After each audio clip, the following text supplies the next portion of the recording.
Previous year question பேப்பர்லேருந்து ஒரு some தான். So இங்கே என்ன அப்படின்னா நம்மக்கிட்ட ஒரு 5 நம்பர்ஸ் கொடுத்துட்டாங்க.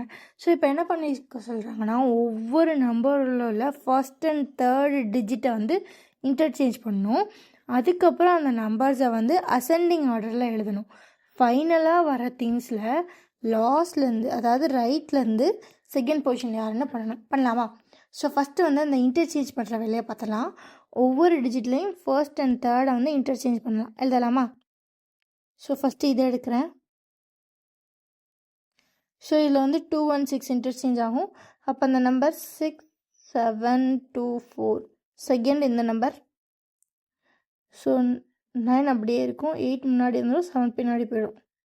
அதுக்கப்புறம் இந்த number 6892. Then this 9453 and finally இது 7268. ஸோ இப்போ அவங்க சொன்னால் ஃபஸ்ட்டு ஸ்டெப்பான ஃபர்ஸ்ட் அண்ட் தேர்ட் டிஜிட்டை இன்டர்சேஞ்ச் பண்ணிட்டோம். செகண்ட் வந்து அசெண்டிங் ஆர்டர், சின்னதுலேருந்து பெருசுக்கு எழுதணும். ஸோ இதில் இருக்கிறதுல எது சின்னது? இதுதான் சின்னது. ஸோ 6724. அதுக்கடுத்தது 6892. ஸோ அதுக்கப்புறம் 7268. அதுக்கப்புறம் 8973.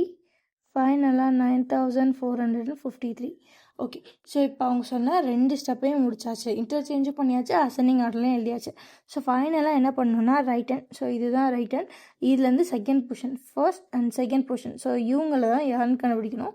ஸோ இந்த நம்பர் என்னென்னா 8973. ஆப்ஷன் சி தான் ஆன்சர். ஸோ இந்த மாதிரி சம்ஸ் கேட்டிருந்தாங்கன்னா முதல்ல கொஸ்டின் நிதானமாக ரீட் பண்ண சொல்லுங்கள். ஃபஸ்ட்டு என்ன பண்ண சொல்லியிருக்காங்களோ அதை பண்ணுங்கள். நீங்கள் வந்து அசெண்டிங் ஆர்டரில் எழுதிட்டு நம்பர் சேஞ்ச் பண்ணிங்கன்னா தப்பாடும். ஸோ இங்கே ஃபஸ்ட்டு டிஜிட்ஸை இன்டர்சேஞ்ச் பண்ணிட்டு தான் நீங்கள் அசெண்டிங் ஆர்டரில் எழுதணும். ஓகேவா? ஸோ ஞாபகமாக பண்ணுங்கள். பாய்.